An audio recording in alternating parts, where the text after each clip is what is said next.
মুমিন মুসলমানদেরকে যারা কষ্ট দিবে তাদের তো শাস্তি হবে জাহান্নাম, কিন্তু মুমিনদেরকে নিয়ে মুমিনাদেরকে নিয়ে যারা সন্দেহ করবে, সন্দেহ পোষণ করবে, তাদেরও আমার আল্লাহ তাআলা দুনিয়ায় আখিরাতে শাস্তি দিবেন। জোরে বলুন ঠিক কিনা?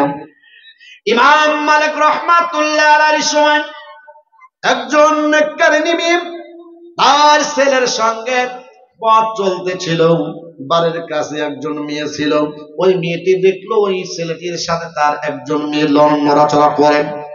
এই মেয়েটি কেন চলাফেরা করে, হাসি রহস্য করেন, এই চিন্তা ভাবনা করলেন। করার পর একটু সন্দেহ করলেন। সন্দেহ করেন যখন এই মেয়েটিকে দেখতো, সেই নেককারিনী মেয়েটি সম্পর্কে বাজে মন্তব্য করত। তুমি তো সুন্দর করে পর্দা করো, এত সুন্দর নামাজ পড়ো, তোমার কথা কেউ শুনতে পারে না, তোমার কথা কেউ শুনতে পায় না, তোমার চেহারা কেউ দেখতে পায় না, তোমার কণ্ঠস্বর অন্য পুরুষ কখনো শোনে নাই, কিন্তু তোমার যে বিষয়টি, তোমার সাথে একজন ছেলেকে আমি চলাফেরা করতে দেখেছি, হাসতে দেখেছি, এই তো এক জায়গায় এক মানুষ আছে, দুধে মিশায় পানি, উপরে তারা মুন্সি ডোলায়, ভিতরে শয়তানি। জোরে বলুন ঠিক কিনা? যে সন্দেহ পোষণ করতাম ওই মেয়েটি নেককারিনী ছিল, কিন্তু আপনি যদি অন্যায় ভাবে মানুষের গীবত করেন, মানুষের চগলখড়ি করেন, সন্দেহ করেন, সন্দেহ করা কবিরা গুনাহ। জোরে বলুন ঠিক কিনা?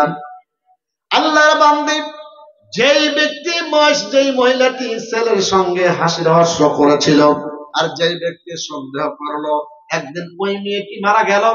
যাওয়ার পর চারদিক থেকে মানুষকে বলল, মানুষের এই ব্যক্তি ছিল নেককারিনী মহিলা, মুমিনা নারী, এ পর্দা থেকেছে, জোরে কথা বলে নাই, কোরআন তেলাওয়াত করেছে, যত ধরনের ইবাদত করা এই তিনি করেছে। জোরে বলুন সুবহানাল্লাহ।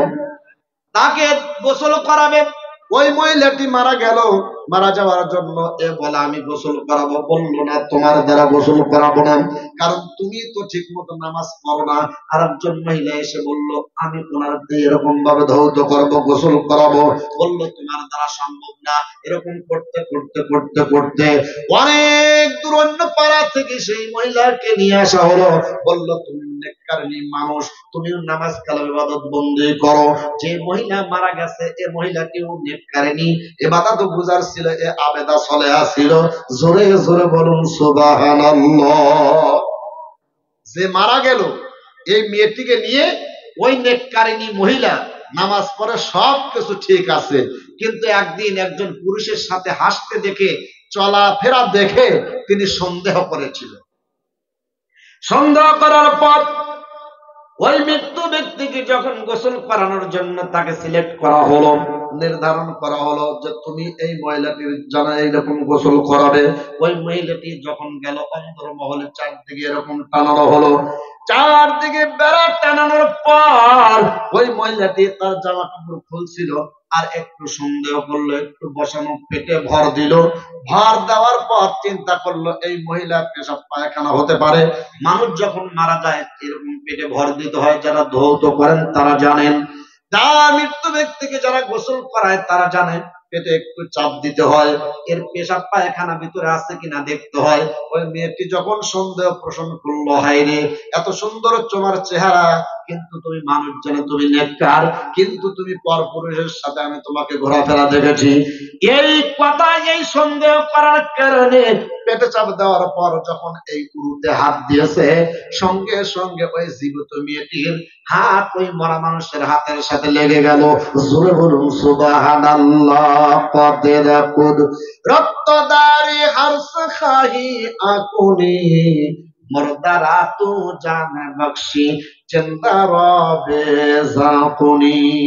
ওই মেয়েটি যখন এরকম হাত লেগে গেল, বারবার টানাটানি করে ছাড়ে না, এরকম ভাবে অনেক চেষ্টা করলো, ছাড়ে না, চিৎকার দেয়, ছাড়ে না। চারদিক থেকে মানুষ আসলো, মহিলাকে দেখার জন্য চিৎকার শুনে মানুষজন আসলো, বোন তোমার কি হয়েছে, তুমি এই জায়গায় মানুষ ধৌত করার জন্য গেলে, এ তো নেককারিনী মেয়ে, তুমি কেন কান্নাকাটি করে চিৎকার করো, কারণ কি?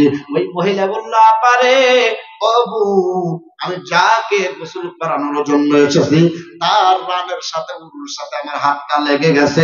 জোরে জোরে বলুন নাউযুবিল্লাহ। যে নেককারিনী ধোয়াচ্ছে আর যে মারা গেছে সেও নেককারিনী, ওই মহিলার প্রতি সন্দেহ করার কারণে তার হাত লেগে গেল। মানুষ অনেক টানাটানি করে, বললো কয়েকজন মরা মানুষের ধরো আর কয়েকজন তাজা মানুষের টানো। ধরাধরি টানাটানি ছাড়ে না। আল্লাহর ধরা এটাকে ছাড়তে পারে? আল্লাহ ধরে না, যাকে ধরে তাকে ছাড়ে না। জোরে বলুন ঠিক কিনা? এই পৃথিবীর মধ্যে আমরা নমরুদকে দেখিনি, কিন্তু পৃথিবীর মধ্যে দেখেছি যারা নমরুদের বংশধর, যারা কি করেছিল, অন্যায় ভাবে অপদস্থ করেছে মুসলমানদেরকে, যারা অন্যায় ভাবে অপরাধহীন ভাবে মামলা হামলা এবং গায়েবী মামলা দ্বারা জায়গা দখল করে অনেক ভাবে মানুষকে শাস্তি দিয়েছে, এদের বিচার হবেই হবে। জোরে বলুন ঠিক কিনা? আল্লাহ রাব্বুল আলামিনের বান্দী, কেউ বললো মরা মানুষকে ধরো আর কেউ বললো তাজা মানুষকে টানো। অনেক টানাটানি করলো কিন্তু ছাড়ে না। অনেক আলেমের কাছে চলে যাওয়া হলো। একজন ফতোয়া দিল মরা মানুষের গোশত সহ কেটে হাত ছাড়াও।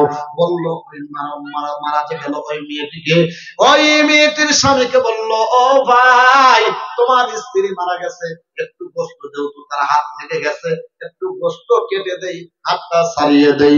বললো না, আমার মেয়ে আমার স্ত্রীটা নেককারিনী ছিল, হাতের সাথে এই উরুর গোশত যদি কেটে দাও, ওই উরুর গোশত মানুষ দেখবে বেপরদা হয়ে যাবে, গুনাহ হবে, গুনাহে কাবিরা হয়ে যাবে, আমি এটা করতে দেব না। জোরে বলুন সুবহানাল্লাহ। পরে মানুষজন ওই তাজা নেককারিনী মহিলার স্বামীর কাছে গেল, ভাই রে তোমার স্ত্রী গোসল করানোর জন্য গিয়েছে, কি হয়েছে জানি না।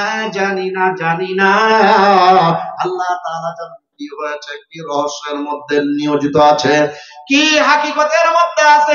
এই কথা বলার পর তাজা মহিলার স্বামীকে বলল, ভাই রে তোমার স্ত্রীর হাতটা কেটে দেই, তাও হাতটা ছাড়ুক। জোরে বলুন নাউযুবিল্লাহ। তার স্ত্রী বলল, স্ত্রীর স্বামী বলল, আমার স্ত্রী তাজা, হাতের তো দরকার আছে, মরা মানুষের গোশত থাক আর না থাক সমস্যা নাই, গোশত সহজে কাটো। বললো না, গোশত কাটতে দেব না। এ বললো হাত কাটো, বললো হাত কাটতে দেব না। অনেক সমস্যায় সকলে পড়ে গেল। জোরে বলুন ঠিক কিনা? আল্লাহ তাআলা কোরআনুল কারীমের মধ্যে বলেন, ইউতিল হিকমাতা মাইয়াশা ওয়া মাইয়ুতাল হিকমাতা ফাকাদ উতিয়া খায়রান কাসীরা ওয়া মা ইয়াযাক্কারু ইল্লা উলুল আলবাব। আল্লাহ তাআলা বলেন, ইউতিল হিকমাতা মাইয়াশা, আল্লাহ তাআলা যাকে হিকমতপূর্ণ জ্ঞান দান করেন, বিশেষ জ্ঞান দান করেন।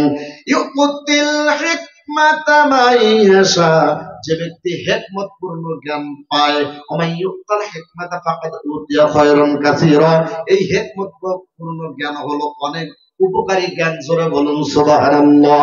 ওয়া মা ইয়াযাক্কারু ইল্লা উলুল আলবাব। আল্লাহ তাআলা বলেন জ্ঞানীদের জন্য অনেক নিদর্শনাবলী রয়েছে। সাধারণ শরীয়তের আলেমের কাছে মানুষ যায়, বলল হুজুর আপনি তো মুহাদ্দিস, আপনি তো মুফতি, আপনি ফতোয়া দেন। একজন বলল এর হাত কেটে দাও, আরেকজন বলল গোশত কেটে দাও। কেউ হাত কাটতে দেয় না, গোশত কাটতে দেয় না। দুজনের স্বামী দুরকম হয়ে গেল, গোশত কাটতে দিল না, হাত কাটতে দিল না। মানুষজন চলতে চলতে কেউ এর ফয়সালা দিতে পারলো না। না দিতে পারার পর লোকজন চলে গেল। এই বড় এখনকার মধ্যে শরীয়ত তরিকত হাকিকাত মারিফাতের জ্ঞানে অর্জিত জ্ঞান অর্জন করেছে ইমাম মালিক রাহমাতুল্লাহ আলাইহির কাছে যাওয়া হোক। জোরে বলুন সুবহানাল্লাহ, সুবহানাল্লাহ, আলহামদুলিল্লাহ, লা ইলাহা। জোরে একটু জিকির করেন, নড়াচড়া করেন। যারা নড়বে গুনাহ ঝরবে সামনের দিকে অগ্রসর হয়ে বসেন, যেহেতু মানুষ অনেক হয়েছে। জোরে জোরে বলুন সুবহানাল্লাহ, মানুষজন চলে গেল ইমাম মালিক রহমাতুল্লাহ আলাইহির কাছে। ইমাম মালিক রহমাতুল্লাহ আলাইহি বললেন, ঘটনাটা তোমরা খুলে বলো। বলল, মেয়েটি ভয় পেয়ে গেছে, মরা মানুষের অনেকজনকে গোসল করিয়েছে, কিন্তু কারোর সাথে তার হাত কখনো আটকে যায় নাই, লেগে যায় নাই, লেগে থাকে নাই। কিন্তু কি হয়ে গেল, দুইজন নেককারিনী মহিলা, যে তাজা বিয়েটি সেও নেককারিনী, যাকে গোসল করাতে গিয়েছিল সেও নেককারিনী, হাত লেগে গেল। কারণ কি? আপনি একটু দেখেন তো মুরাকাবা মুশাহাদার মাধ্যমে। জোরে জোরে বলুন সুবহানাল্লাহ। ইমাম মালিক রহমাতুল্লাহ আলাইহি আসলেন, এরকম প্যান্ডেল করে মহিলাদেরকে বলা হলো, আপনি এই যে পর্দার মধ্যে থাকেন।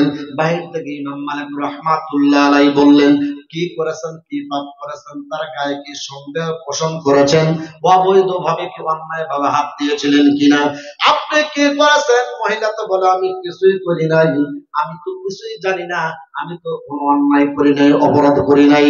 হুজুর, এটা কেমনে হয়ে গেল, হাতটা লেগে গেল, আমার হাত তো খোলে না। ইমাম মালিক রহমাতুল্লাহ আলাইহি বললেন, হাত খুলবে তোমার অপরাধ যতক্ষণ পর্যন্ত মাপ না হয়, ততক্ষণ পর্যন্ত তোমার হাতটা খুলবে না। জোরে বলুন সুবহানাল্লাহ। মানুষকে সন্দেহ করা কবিরা গুনাহ। যদি কি করেন, ইমানদার ব্যক্তিদের কষ্ট দেন, তার জন্য জাহান্নাম। যদি একজন ব্যক্তি, বাবা এত বড় হাজি, এত বড় হাজি, হাজি না পাজি, এ ধরনের কথা আছে কি নাই? ওর দাড়ি রেখেছে, ওর দাড়ির মধ্যে শয়তান আছে। জোরে বলেন নাউজুবিল্লাহ, জোরে বলেন। এরকম কথা আছে কি নাই? বলে তুই লোকটা বড় ভালা, তোর ব্যবহার আপনারা বুঝে নিয়েন। ইমাম মালিক রহমাতুল্লাহ আলাইহি বললেন, ও মেয়ে, তুমি মানো আর না মানো, জানো আর না জানো, যে কথাটা, যে সন্দেহ করেছো, যে গুনাহ করেছো, অন্যায় করেছো, এর শাস্তি যদি পাও তাহলেই কাম হবে। আমার কাছে রাডার আছে, কেতাব আছে, এমন একটি কেতাব আছে, যে কেতাব দিয়ে যদি বিচার করা হয় তোমার হাতটা ছাড়বে, নইলে ছাড়বে না। জোরে বলুন মারহাবা। আল্লাহ তাআলা বলেন, ওয়া মিনান নাসি মান ইয়াকুলু আমান্না বিল্লাহি ওয়া বিল ইয়াউমিল আখির ওয়া মা হুম বিমুমিনিন।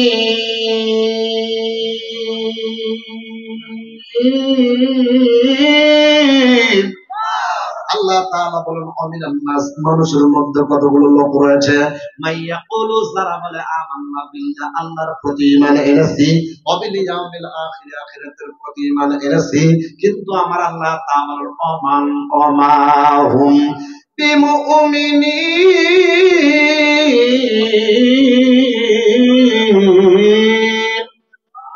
আমার আল্লাহ বলেন, তারা মুমিন না, মুমিন না।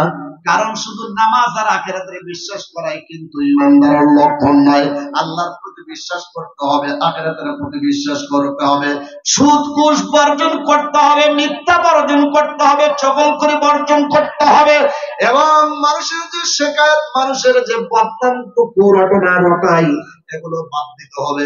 একজন নামাজ পড়ে, আল্লাহকে ভয় করে, আখিরাতকে বিশ্বাস করে, কিন্তু সে বিচার ভালো করে না, বিচার অবৈধ বিচার করে, টাকা খায়, বিচার করে, ওই ব্যক্তি কি ইমানদার? কোরআনকে জিজ্ঞাসা করি, কোরআন রে,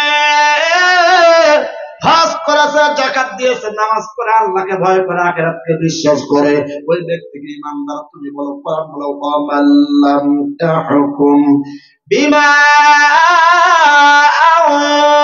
আনজালাল্লাহু ফাউলাইকা হুমুল কাফিরুন।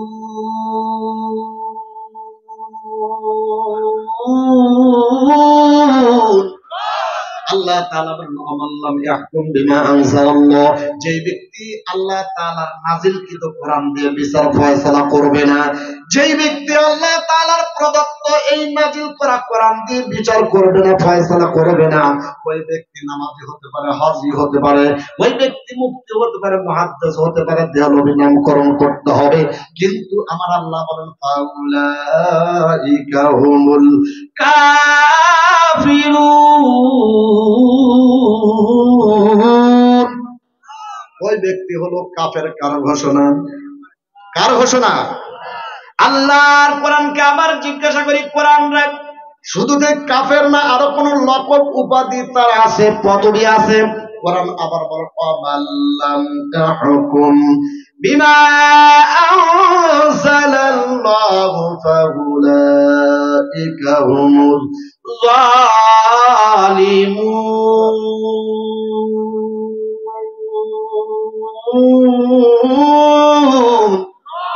যারা কোরআন দিয়ে ফয়সালা করবে না, বিচার করবে না, কোরআন তাকে জালেম বলে, জালেম।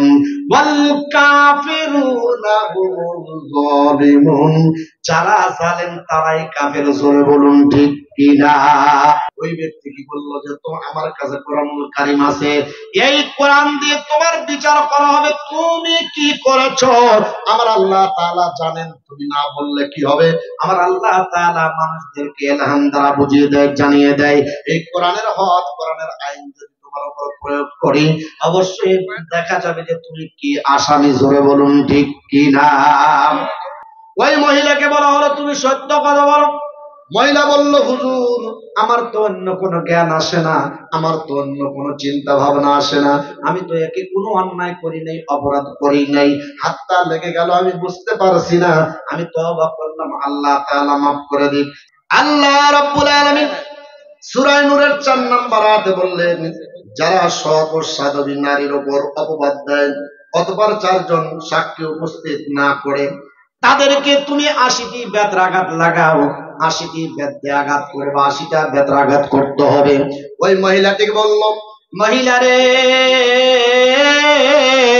কোরআনুল কারীমে সূরা নূরের 4 নম্বর আয়াতে বলা হয়েছে, কোন সতী সাধবী নারীর উপরে যদি কোনো ব্যক্তি অপবাদ দেয়, যদি অন্যায় ভাবে তার এমন ভাবে বদনাম করলো, ওই পাপে সে পাপী হয় নাই, অপরাধ করে নাই, অন্যায় করে নাই, গুনাহ করে নাই, এমন ভাবে যদি সন্দেহ পোষণ করো, তাহলে অবশ্যই তোমাকে 80টি আঘাত করতে হবে। জোরে বলুন সুবহানাল্লাহ।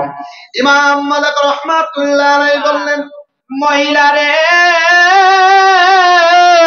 তুমি এই মৃত্যু ব্যক্তির এমন ভাবে অপবাদ দিয়েছ, সন্দেহ করেছ, অন্যায় করেছ, আর তুমি সাক্ষী দেখাও।